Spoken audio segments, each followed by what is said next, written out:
alagaan mo yung sarili mo, huwag mong pabayaan pag nagtatrabaho ka sa abroad.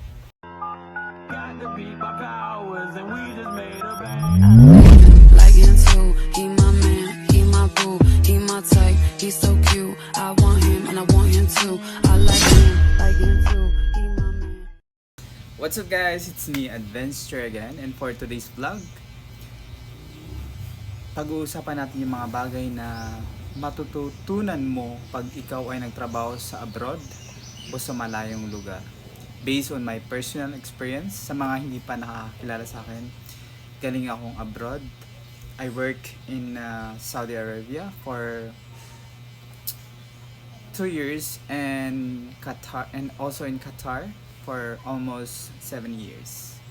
So ito yung mga bagay na matututunan mo pag ikaw ay nagtrabaho sa abroad o kahit sa malayong lugar. Una, pakikisama. Dapat marunong ka makisama sa mga katrabaho mo, sa mga taong nakapaligid sa iyo, mataas man ang posisyon o maliit man ang posisyon. Dapat marunong kang makisama. Kasi kung wala kang pakisama, sigurado marami kang magiging kaaway doon. Pangalawa, respeto. Dapat marunong kang rumespeto sa culture ng bawat isa.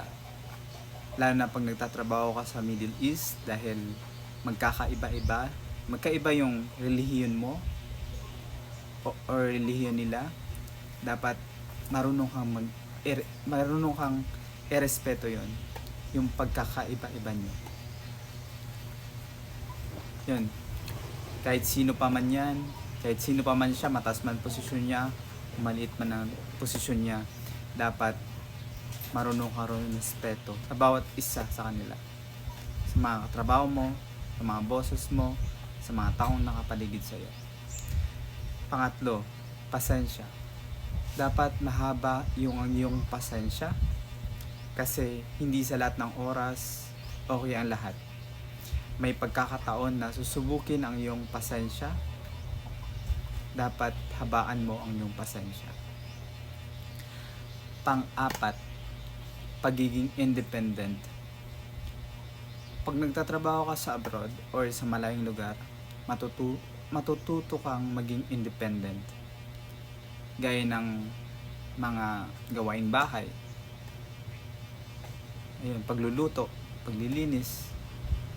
Dapat alam mo yun. Kasi may mga time or may mga company na hindi nila sagot yung pagluluto. Yun, ganun. So, dapat may basic knowledge ka sa mga bagay na yun.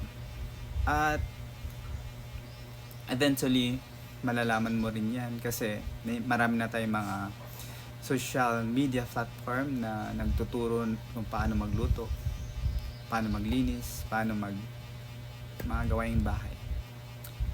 At ang panglima ay pagmamahal sa sarili or self-love. Dapat marunong tayong mag-care sa sarili natin, lalo na pag nagtatrabaho tayo ng nagtatrabaho tayo ng mahirap. So dapat kumain tayo ng maayos, matulog tayo, may sapat tayong tulog.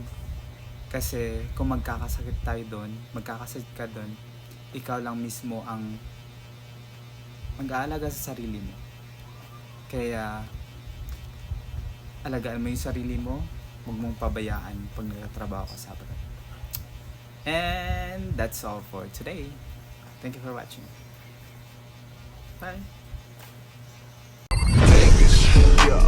Classy, bougie, ratchet, sassy, nasty.